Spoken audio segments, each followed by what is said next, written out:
Di dalam era kerajaan Trump yang mengamalkan pendekatan politik, I alone can fix it atau saya boleh memperbaikinya sendiri, Biden pula mengambil pendekatan kebersamaan dan bertolak ansur sehinggakan ahli Demokrat sendiri bimbang akan Biden tidak berusaha sepenuhnya untuk memenangi hati pengundi.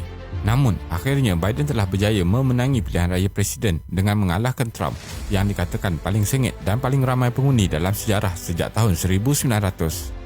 Namun begitu, kerajaan Trump sebelum ini tidak boleh dinafikan membawa beberapa hasil positif kepada rakyat Amerika.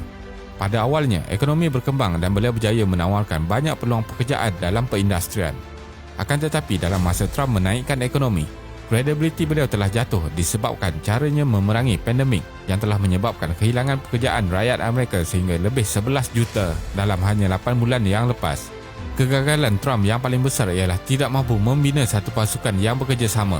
Kerajaan Amerika adalah sangat besar dan tidak boleh dipimpin tanpa pasukan yang hebat. Jadi, video kali ini kita akan melihat bagaimana Joe Biden berjaya mengalahkan Trump. Teruskan menonton. Nama penuh beliau ialah Joseph Robinette Biden yang dilahirkan pada 20 November 1942, yang ketiga ini berumur 77 tahun. Dibesarkan di Scranton, Pennsylvania dan keluarga Irish Catholic. Apabila bandar Scranton mengalami kemerosotan dan kehilangan pekerjaan, keluarganya berpindah ke Delaware apabila Biden berumur 10 tahun. Biden menjadikan Delaware sebagai tempat untuk menaikkan karier beliau dalam politik. Pada usia muda, Biden bekerja sebagai lifeguard di tempat beliau, di mana majoriti penduduk adalah berkulit hitam. Ini membentuk kepribadian beliau untuk menjadi lebih sensitif dengan isu ketidaksamaan dan menguatkan cita-cita politik beliau. Apabila tamat belajar, Biden pulang ke Delaware dan bertugas sebagai peguam dan kemudiannya menceburi politik. Beliau dilantik menjadi senator pada tahun 1972 ketika usianya 29 tahun dan menjadi senator kelima paling muda dalam sejarah. Biden menjadi naib presiden kepada Presiden Barack Obama selama 2 penggal dari tahun 2009 hingga 2017. Digelar dari golongan pertengahan middle class Joe. Akan tetapi Biden merupakan seorang jutawan. Pendapatan beliau bertambah hasil dari keuntungan besar penjualan buku. Biden menulis buku pertamanya mengenai kehilangan anak beliau disebabkan kanser dan menjadi buku terlaris pada tahun 2017. Strategi kemenangan Biden. Dalam setiap pilihan raya yang diadakan, sememangnya akan berlaku persaingan sengit sehingga akhir, dan strategi utama adalah mendapat kemenangan besar dari yang sebelumnya.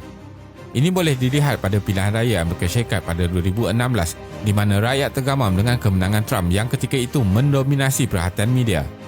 Trump dilihat sangat gah dan tidak penat di media-media. Maka, terdapat nasihat-nasihat yang menyatakan untuk mengalahkan Trump dalam era politik berpaksikan media sosial ini, seseorang calon mesti mempunyai agenda tersendiri dan bijak dalam mengalahkan Trump yang sangat suka menguasai perbualan. Calon pesaing harus melawan Trump di dalam media sosial seperti Twitter, Reddit, Facebook dan YouTube. Tetapi bagi Biden, beliau tidak mahu bertanding dengan cara tersebut, sehinggakan New York Times ada menulis tajuk "Biden is losing the internet. Does that matter?" pada April. Waktu itu, Biden hanya mempunyai 32,000 pengikut di platform video terkenal YouTube berbanding calon-calon parti Demokrat yang lain semasa persaingan awal dan kurang 300,000 untuk menyaingi Trump. Pada bulan Mac dan April, ramai individu mengkritik sepatutnya Biden keluar dan berjumpa ramai penduduk setiap hari. Mereka menyatakan Biden bagaikan tidak dapat dilihat. Akan tetapi, penasihat senior Biden memberitahu bahawa rakyat tidak perlukan Trump versi 2.0 dan bukannya versi Demokrat Trump. Mereka perlukan presiden yang baru. Oleh itu, strategi terbaik untuk menyaingi Trump ialah dengan membawa ciri-ciri presiden yang tiada di negara pada waktu itu. Trump menjalankan kempen pilihan raya dengan sangat ekstrim di atas talian dengan memfokuskan isu yang mengelirukan untuk ditafsir walaupun oleh wartawan politik profesional. Trump menggunakan cara membangkitkan kemarahan, negatif, merisaukan dan mengelirukan yang hanya menunjukkan sikap beliau yang agak pelik dan obses. Trump juga menggelar Biden sebagai terlalu tua dan lemah dan memanggil beliau Sleepy Joe. Usaha Trump untuk terus membuatkan Biden tidak selesa dapat dilihat dalam perdebatan presiden peringkat nasional yang sangat agresif pada September lalu, dan pelbagai respon berlaku dengan pelbagai kritikan mengenai cara Trump yang tidak menghormati lawan. Biden pula mengamalkan kempen pilihan raya yang positif dengan harapan dapat memenangi undian pengundi yang membenci Trump dan mahu memilih calon presiden yang berbeza pada waktu itu. Trump pula berkempen untuk membawa isu bertujuan memecahkan rakyat dan membahagikan negara kepada dua parti dengan harapan beliau untuk mendapatkan bahagian yang lebih besar sekurang-kurangnya untuk undi Electoral College. Biden mengadakan kempen yang sederhana dan apabila negara terus dilanda pandemik, kempen berkurangan dan beliau mengurangkan pertemuan awam. Ahli Demokrat juga risau dengan cara tidak agresif Biden dalam berkempen, manakala Trump mengadakan sidang media setiap hari, hadir di perhimpunan untuk menang di mata rakyat. Akan tetapi, Biden masih yakin dengan strateginya dan menyatakan lebih banyak Trump berucap, lebih bagus untuk pihaknya. Biden tahu bahawa rakyat Amerika sudah bosan dengan cara Trump yang kuat dan lantang. Rakyat penat dengan rungutan dan pertikaian yang mewarnai politik di media sosial. Oleh itu, strategi Trump dahulu untuk kemenangan pada tahun 2016 telah mengakibatkan kekalahan pada tahun 2020. Mampukah Biden membawa perubahan? Isu domestik seperti wabak pandemik, isu bangsa dan cabaran ekonomi sudah tentu menjadi cabaran utama untuk diperbaiki. Dan sebagai tambahan, kerajaan baru gabungan Biden-Harris ini juga diharap dapat membuat perubahan penting dalam hubungan antarabangsa.